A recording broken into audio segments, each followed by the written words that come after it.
Hello everyone, welcome back to my channel that is Beyond Dentistry. Today I am Dr. Kansha Gupta is going to describe some basic instrument which we use while doing the extraction of patient. So we will covering the forceps today. The first forceps is the maxillary anterior forceps and it is made up of stainless steel wire and it consists of three parts. First we have the handle, hinge and beak, or beak we can say the working end. So to identify the maxillary anterior forceps, the angulation with the hinge and the working end is straight. As you see in this video, this is straight, while there is no gap between the beaks. This is little bit tight, so you can see the gap, but there is no gap between the beaks. Now moving on, the second part which we have, second forceps which we have a maxillary premolar forceps. So to identify this, we have there is angulation between with the hinge to the beak is slightly angulation, and the anterior forceps there is no angulation, while in the premolar forceps there is angulation.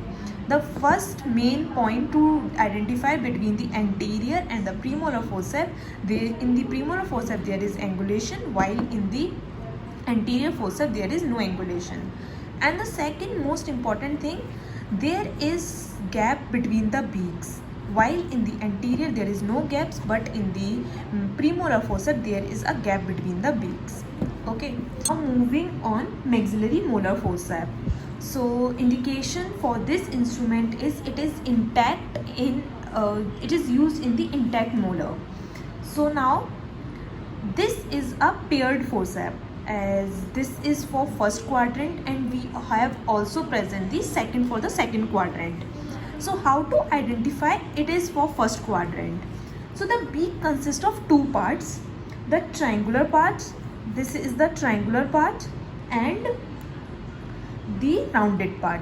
So this triangular part of forceps engages to the buccal part of quadrant, and this rounded goes into the palatal.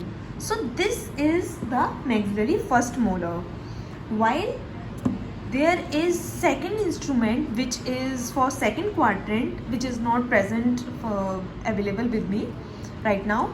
So what is the difference in the second? While in this triangular part goes into the buccal and this is rounded goes into the palatal, while in the second quadrant what happens, this triangular goes to the buccal part and this rounded goes to the buccal, while this triangular goes into the palatal. So this is the difference between the maxillary molar forceps. So second set of forceps we have the maxillary cow horn. Why this is called as cow horn? Because this beaks resembles the, as you see in this, these beaks resembles the cow horn. These beaks are resemble the cow horn. That's why it is called as cow horn. So indication, it is used in the grossly decayed tooth and bifurcation is intact. So this beak goes into the buccal groove, and this bifurcate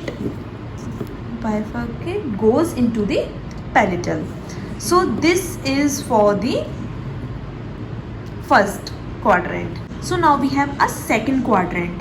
So in second quadrant, this beak goes into the palatal groove and this bifurcate goes into the buccal groove. This is the difference between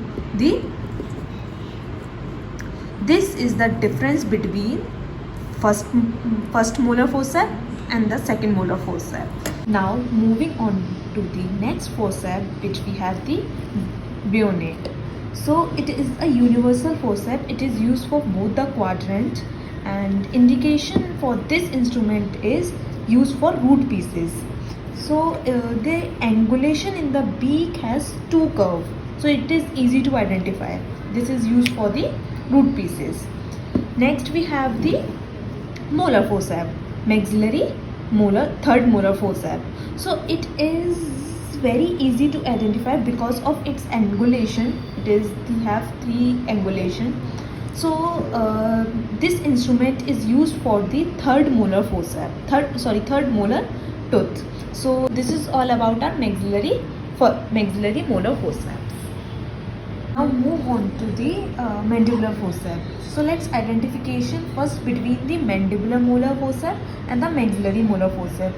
The beaks of all mandibular molar forceps is in tilt in the 90 degree or tilt downwards towards the hinge.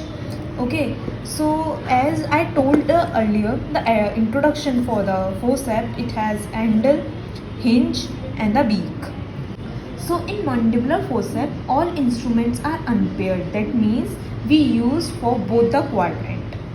Now, first we have the mandibular anterior forceps.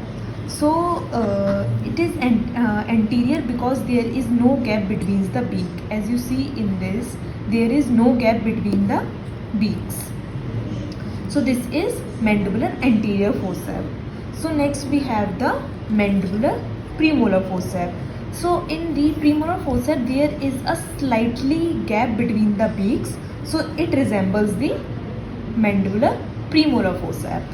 Next, so moving on, next instrument which we have a mandibular molar forceps. So it has the triangular ends. Both beaks have triangular ends.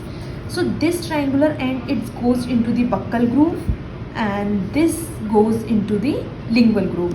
This is how our place our instruments. Both the beaks have triangular ends. This is our mandibular molar forceps. Now we have a mandibular cow horn forceps. So why this instrument is called cow horn? Because these beak resembles the cow horn as it is sharp.